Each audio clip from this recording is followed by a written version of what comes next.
भूपेश बघेल जी 5 साल सीएम बनते रहे। लोगों के मैं दिल्ली में पूछा, भाई कैसे हुआ? बोला आप भी ये बात पूछते हैं। जब से महादेव ऐप शुरू हो गया तो दिल्ली का भी पॉकेट गर्म हो गया और भूपेश बघेल जी 2.5 साल का जगह में 5 साल रह गया। गंगा माँ का कसम खा के आपने बोला था दारू का दुकान बंद होगा, बंद हुआ क्या? बंद हुआ क्या?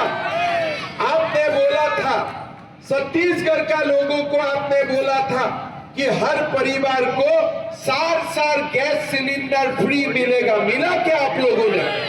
मोदी जी ने क्या गारंटी दिया है कि छत्तीसगढ़ का हर माता और बहनों का बैंक अकाउंट में हर महीना 1000 रुपया जमा किया जाएगा, कि मोटारी सम्मान योजना होगा। माताओं का बैंक अकाउंट में 500 रुपया करके हर महीना जमा होगा। होता है क्या? होता है क्या? मैं अगर घोटाला का लिस्ट बताते जाता हूं, लिस्ट का अंत नहीं होता है। हर बार आने का साथ एक नया घोटाला का नाम जोड़ जाते हैं। 508 करोड़ रुपया लोगों को बोलता था कि सारा शिक्षकों को खाली पद का भर्ती होगा। भर्ती तो नहीं हुआ। पब्लिक सर्विस कमीशन में जो नौकरी निकाला उसमें भी आपने रिश्वत खाने का काम किया। आपसे बड़ा झूठा ये दुनिया में और दूसरा कोई नहीं है। क्या रिएक्शन? हमारे साथ पार्षद दया सिंह मौजूद हैं जो कुर्सी पार का जिम्मा उठा के रखें कि इस बार कुर्सी पार से भाजपा को लीड दिलाना है। क्या माहौल था जब हेमंत बिस्वा बोल रहे थे तो लोगों के चेहरे में एक अलग ही चमक थी, लोग सुन रहे थे, तालियां बजा रहे थे। देखिए, हेमंत बिस्वा एक हिंदुत्व सम्राट हैं और असम के मुख्यमंत्री हैं, तो उनकी बोली और उनकी बातों को सुनने के लिए भी देखेंगे हजारों की तादाद में हमारी माताएं बहनें, युवा टीम बढ़ चढ़ के आई और सब लोगों ने आनंदपूर्वक सुना। और बात मोदी जी की गारंटी की हुई, तो चूँकि मोदी जी जो कहते हैं वो करते हैं, तो निश्चित तौर पर लोगों का एक भाव था और लोग भाव के साथ कार्य कर रहे हैं। दया सिंह ने बीड़ा उठाया कि कुर्सी पार से भाजपा को अधिकतम लीड दिलाएंगे, और ऐसे में कुर्सी पार क्षेत्र में हेमंत बिस्वा आते हैं, सभा लेते हैं, तो कितना लाभदायक होने वाला है कुर्सी पार वासियों के लिए?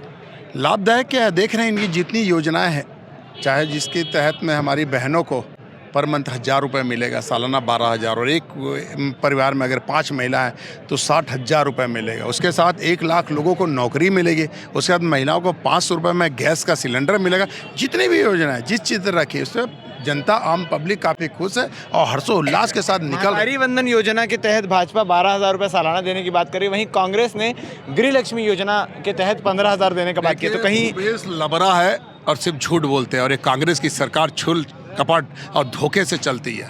500 रुपये की बात उसने कही थी कि पिछले समय हमने मैनिफेस्टो में कि हम 500 रुपये देंगे, और 500 रुपये नहीं दे सकते। अभी 1500 रुपये कहाँ से आ गया? तो वो पहले ही झूठ साबित हो चुका है और आम जनता पब्लिक जान गई और उनके तोड़ में, जबकि हमने अपने मैनिफेस्टो में डाला है और वो मैनिफेस्टो में डाले भी नहीं, और डालने के बाद जब हमारी ये हुई है तब आके बोले वो।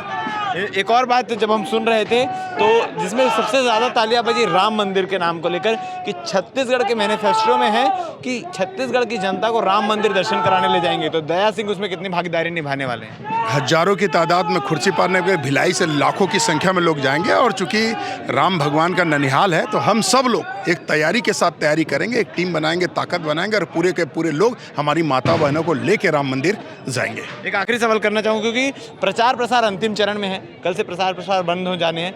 भाजपा अब कहाँ स्टैंड कर रही है और कितने बहुमत से जीत हासिल होने वाली है?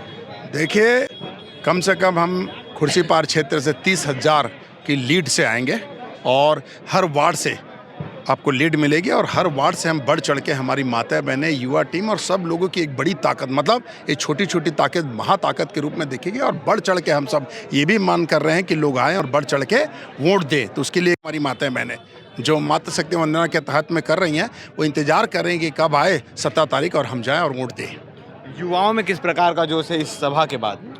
युवा ऐसे भी हेमंत बिस्वा शर्मा जी को सुनना चाहते हैं और मोदी के प्रति युवा प्रेम रखती है और मोदी की गारंटी को मानती है, जो बोलते हैं और मोदी करते हैं। और हमें शिक्षा, स्वास्थ्य और रोजगार चाहिए, ना कि बेरोजगारी भत्ता चाहिए, और वो बेरोजगारी भत्ता जो किसी को मिलता ना हो। हमें शिक्षा चाहिए, हमारे आने वाली पीढ़ी को स्वास्थ्य, और IIT जैसे संस्था जो ला रहे हैं, ऐसे ऐसे बीजेपी के और सरकार आने के बाद जो संस्था स्वास्थ्य और शिक्षा, पक्की सड़क, जो युवाओं को एक नशा और भय, अपराध की दुनिया को छोड़कर शिक्षा और IIT, इसरो ऐसे ऐसे संस्था तक जाने का जो भिलाई के मौका मिलेगा, वो भिलाई की ऐसी शिक्षा व्यवस्था चाहिए। युवा टीम के हमारे साथ प्रशांत जी भी मौजूद हैं। आप मंडल के पदाधिकारी भी हैं, एक जिम्मेदारी है आपके ऊपर अपने मंडल से लीड दिलाने की, किस प्रकार से उस जिम्मेदारी का निर्वहन कर रहे हैं? अब युवा तो बस एक ही दौर, एक ही बात है, अब नहीं सेबो और बदल के रहबो। अब सबके मन में है कि इस बार बदलना है और कुछ नया करना है। जितने भी यहाँ पर गुंडा राज चल रहा है सबको हटाना है, यही है बस कहना। तो हेमंत बिस्वा शर्मा जी की सभा समाप्त हुई, उसके बाद लोगों में एनर्जी आ गई, भाजपा कार्यकर्ताओं में एनर्जी आ गई है। क्या कुछ हेमंत बिस्वा शर्मा ने अपनी सभा के दौरान कहा, किस प्रकार से कांग्रेस सरकार पे तंज कसे, किस प्रकार से कांग्रेस सरकार को खरी खोटी सुनाई, आप इस वीडियो के अंत में सुन सकते हैं। बने रहिए हमारे साथ। धन्यवाद। बागेल जी जीवन भर उनका वाइस चांसलर सुना जाएगा, ऐसा उन्होंने माहौल बना दिया। चुनाव जब हुआ था आपको मालूम है, वो समय भूपेश बघेल जी को 2.5 साल का सीएम बना था, टीएस सिंहदेव को 2.5 साल बनना था, लेकिन भूपेश बघेल जी 5 साल सीएम बनते रहे। लोगों के मैं दिल्ली में पूछा, भाई कैसे हुआ? बोला आप भी ये बात पूछते हैं। जब से महादेव ऐप शुरू हो गया तो दिल्ली का भी पॉकेट गरम हो गया और भूपेश बघेल जी 2.5 साल का जगह में 5 साल रह गया। तो उनका ये कारनामा है। भाइयों और बहनों, आप अपना प्रदेश में अपना मुख्यमंत्री को कितना घोटाला का साथ देखना चाहते हैं? आज आप देख सकता है, मैं अगर घोटाला का लिस्ट बताते जाता हूं, लिस्ट का अंत नहीं होता है, हर बार आने का साथ एक नया घोटाला का नाम जोड़ जाते हैं। 508 करोड़ रुपया चुनाव का नाम में ही वो लिया है, 508 करोड़ रुपया। अभी बोल रहे हैं ईडी ने फर्जी किया है। अरे ईडी ने अगर फर्जी किया होता था तो आपका अधिकारी जो गिरफ्तार है उनको कोर्ट ने आज तक बेल क्यों नहीं दिया? मैंने मान लिया ईडी ने गड़बड़ी किया, सीबीआई ने गड़बड़ी किया, लेकिन कोर्ट ने आपका जो अधिकारी हो जो कैला घोटाला का कारण जेल में है उनको आज तक जामीन क्यों नहीं दिया? ये बात में कि ये भी बोलो कि कोर्ट भी नरेंद्र मोदी का है, कोर्ट भी अमित शाह का है, ईडी सीबीआई में मान चुका, ठीक है, आपका कोई इसमें कुछ लॉजिक हो सकता है, लेकिन कोर्ट के लिए आप क्या लॉजिक देगा? कोर्ट के लिए आपका आर्गुमेंट क्या है? हाई कोर्ट ने भी जमानत नहीं दिया, सुप्रीम कोर्ट ने भी जमानत नहीं दिया, मतलब कुछ ना कुछ तो हुआ था। अभी फिर आपने बोल रहा है जब मोदी जैसा झूठ कोई नहीं बोलता है। सुबह से मैं भूपेश बघेल जी का बयान देख रहा हूं, और सीधा सीधी मोदी जी को बोल रहे हैं कि मोदी जी झूठ बोलता है। अरे मोदी जी को झूठ बोलने का नहीं है। आज मोदी जी भारत का नहीं, मोदी जी विश्व का ही सबसे लोकप्रिय नेता है। मोदी जी ने झूठ नहीं बोला। मोदी जी ने भारत का लोगों को विश्वास दिलाया था कि मैं अगर भारत का प्रधानमंत्री बनूंगा तो मैं अयोध्या में राम मंदिर बनाते रहूंगा। और आज आप लोग देख सकता है, छत्तीसगढ़ का लोग देख सकता है, 22 जनवरी राम मंदिर में प्राण प्रतिष्ठा होगा। मोदी जी ने चुनाव का पहले बोला था कि धारा 370 मैं विलुप्त कर दूंगा, कश्मीर भारत का साथ कश्मीर का पूरी तरफ में विलय कर दूंगा। आज धारा 370 भी मोदी जी ने ही विलुप्त करके दिखाया। आज आप लोग देख सकता है, आज पूरा भारत का लोगों को मोदी जी मुफ्त में रेशन देता है। कृषक सम्मान निधि का स्कीम से किसानों का बैंक अकाउंट में पैसा जाते हैं। आयुष्मान भारत कार्ड से 5 लाख रुपया तक लोगों का अस्पताल में चिकित्सा का सुविधा मिलते हैं। और भूपेश बघेल जी आप बोलते हैं मोदी जी झूठ है।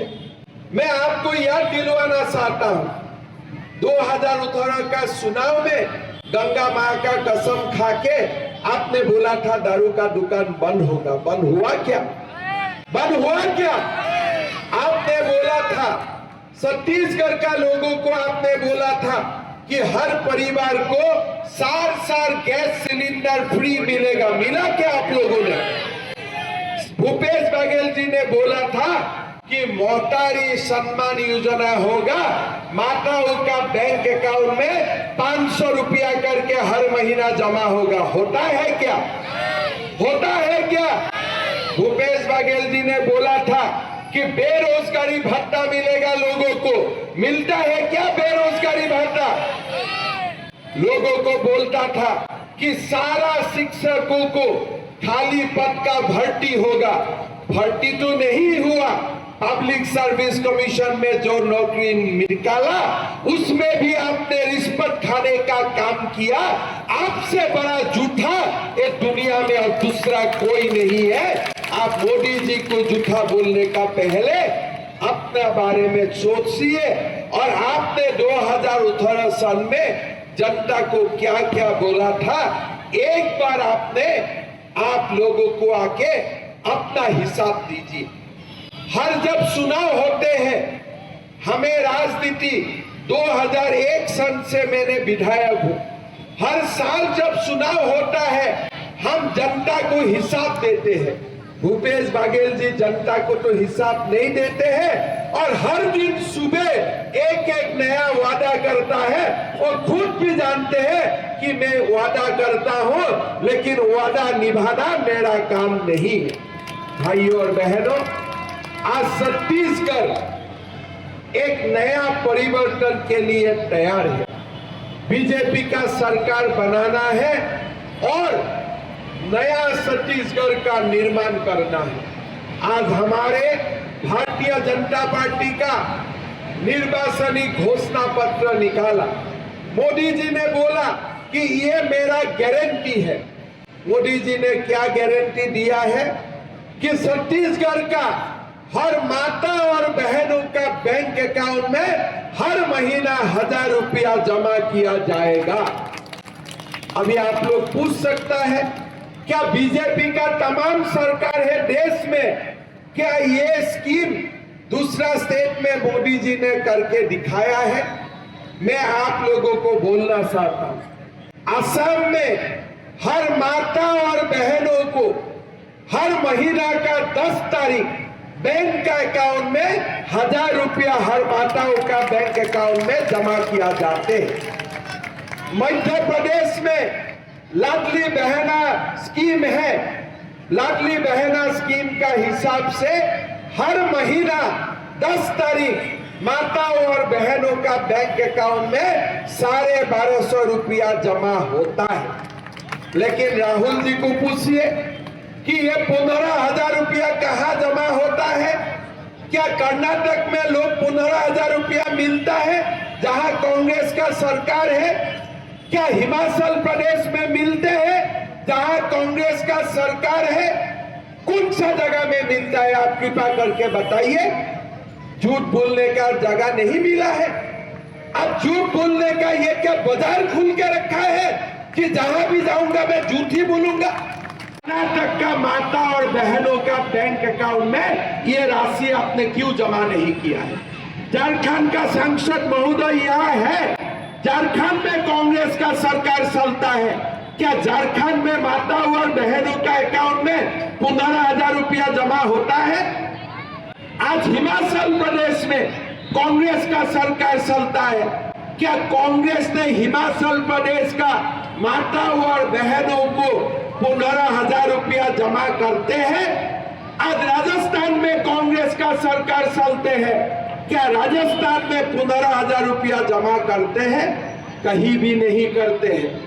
जहां भी राहुल गांधी जाते हैं झूठ बोल के आते हैं और भूपेश बघेल जी तो महा झूठ बोलते हैं। झूठ नहीं हो तो महा झूठ बोलते हैं। भाइयों और बहनों, भूपेश बघेल जी असम गया था चुनाव का समय में, वहां जाके हल्ला लगा दिया कि मैं छत्तीसगढ़ का युवाओं को मैं बेरोजगारी भत्ता देता हूं। मैंने छत्तीसगढ़ में फोन किया, रमन सिंह जी को फोन किया कि रमन सिंह जी ऐसा कोई भत्ता है क्या छत्तीसगढ़ में? बोले किसी को नहीं मिलते हैं, आप बोल सकते हो। मैं बोला देखिए मैं पब्लिक प्लेटफॉर्म में बोलूंगा फिर भूपेश बघेल जी को प्रमाण दे देने से मेरा गड़बड़ी हो जाएगा। आप क्लियर बोलिए। बोले यहाँ कोई बेरोजगारी भत्ता नहीं मिलते हैं। फिर मैंने भूपेश बघेल जी को असम में बोला, आप बेरोजगारी भत्ता देते हैं नहीं देते हैं ये आपका बात है, लेकिन अगर मैं मुख्यमंत्री होता था, मैं छत्तीसगढ़ का अगर मैं मुख्यमंत्री होता था, मैं लोगों को बोलता था मैं बेरोजगारी भत्ता नहीं दूंगा, मैं लोगों को युवाओं को मैं रोजगार देने का काम करूंगा, ये बात मैं बोलता था। मैंने भूपेश बघेल जी को असम में बोला कि भूपेश जी आप जाइए, असम में तो बीजेपी का सरकार बनेगा, मैं 2 साल का अंदर 1 लाख युवाओं को गिनती करके मैं नौकरी दूंगा। बोला ये संभव नहीं है। मैं बोला मोदी है तो सब संभव है, सीधा बात है। अभी आप लोग गूगल करके देखिए, 27 मई मेरा 2 साल हो गया, मैंने 90,000 युवतियों को गुवाहाटी का सबसे बड़ा स्टेडियम में बुलाया और सबका हाथ में गवर्नमेंट अपॉइंटमेंट लेटर उठा दिया, जाओ 40,000 से 60,000 का महीना तनख्वाह से नौकरी करो। एक कोर्ट केस नहीं हुआ, एक कोर्ट केस नहीं हुआ। किस लिए? हमारा दिल में था कि गरीब लड़का को नौकरी मिलना चाहिए, मिडिल क्लास फैमिली को नौकरी मिलना चाहिए। आप लोग गूगल करके देखिए, एक भी कोर्ट में केस नहीं हुआ। यहाँ में पब्लिक सर्विस कमीशन का नौकरी खोलते हैं, चेयरमैन मेंबर ही अपना अंदर में नौकरी बांट लेते हैं। आज यही बात हम छत्तीसगढ़ का मैनिफेस्टो में आप लोगों का सामने लेके आ रहा है। जैसे असम में हमने 1 लाख युवाओं को नौकरी दिया, ऐसे छत्तीसगढ़ में बीजेपी का सरकार हो जाएगा, यहाँ में भी हम 1 लाख युवा युवतियों को नौकरी देने का काम करूंगा। कोई रिश्वत नहीं होगा, सीधा सीधी गरीब और मिडिल क्लास फैमिलियों को नौकरी मिलेगा। आप मुझे पूछ सकता है और कौन सा स्टेट में ये हुआ है? अगली महीना हरियाणा में 55,000 लोगों को इकट्ठा बुला के सरकारी नौकरी दिया जाएगा। यूपी में किया गया है, जहां जहां बीजेपी का सरकार होते हैं, हम क्लीन और ट्रांसपेरेंट रिक्रूटमेंट एग्जाम करता हूं, स्टेडियम में लोगों को बुला के नौकरी बता देता हूं कि कोई बिचौलिया नहीं है, सीधा सीधी आप अपॉइंटमेंट लेटर लीजिए और आप लोग समाज का सेवा कीजिए। मोदी जी हर महीना रोजगार मेला करता है, 50,000 से लाखों युवाओं को बुला के नौकरी देता है। हम जो वादा करते हैं, ये वादा हम निभाता हूं। किस लिए? मोदी होगा तो सब कुछ मुमकिन होगा। भाई और बहनों, 22 जनवरी राम मंदिर का प्राण प्रतिष्ठा होगा। आप लोग बोलिए, अगर नरेंद्र मोदी देश का प्रधानमंत्री नहीं होते थे, क्या राम मंदिर संभव होता था? राम मंदिर क्या संभव होता था? आप लोग सोच सकता है, 500 साल हमारा रामलला का मंदिर का स्थान में बाबरी मस्जिद बनते रहा, देश को स्वाधीनता मिला, जवाहरलाल नेहरू देश का प्रधानमंत्री बना, लेकिन रामलला का भव्य मंदिर का निर्माण नहीं हुआ। इंदिरा गांधी देश का प्रधानमंत्री बने, राजीव गांधी देश का प्रधानमंत्री बने, मनमोहन सिंह देश का प्रधानमंत्री बने, लेकिन रामलला का भव्य मंदिर का निर्माण नहीं हुआ। आज भूपेश बघेल जी, आप नरेंद्र मोदी जी को झूठा बोलते हो, और यही नरेंद्र मोदी का कारण आज देश को रामलला का भव्य मंदिर मिल रहा है। ये बात आप याद रखें। जीवन में एक बार कामाख्या मां का दर्शन करना जरूरी होता है। मैं जब मुख्यमंत्री रहता हूं, उस समय अगर आप लोग का आने का मन होता है तो आप लोगों का मंदिर दर्शन करवाना, असम में अतिथि आप्यायन करना, यह मेरा जिम्मेदारी रहेगा। इतना तो मैं बोल ही सकता हूँ। हमारा बीजेपी सरकार आपको रामलला का मंदिर दिखाने ले जाएगा, और असम सरकार आपको मां कामाख्या का मंदिर देखने के लिए आमंत्रित करता है। मैं इतना ही कर सकता हूँ, उससे ज्यादा नहीं कर सकता हूँ, लेकिन एक बात मैं बोल के जाना चाहता हूँ, नरेंद्र मोदी जी का गारंटी का मतलब और कोई बात नहीं। अगर हिमालय भी टूट जाएगा, मोदी का गारंटी टूटता नहीं है।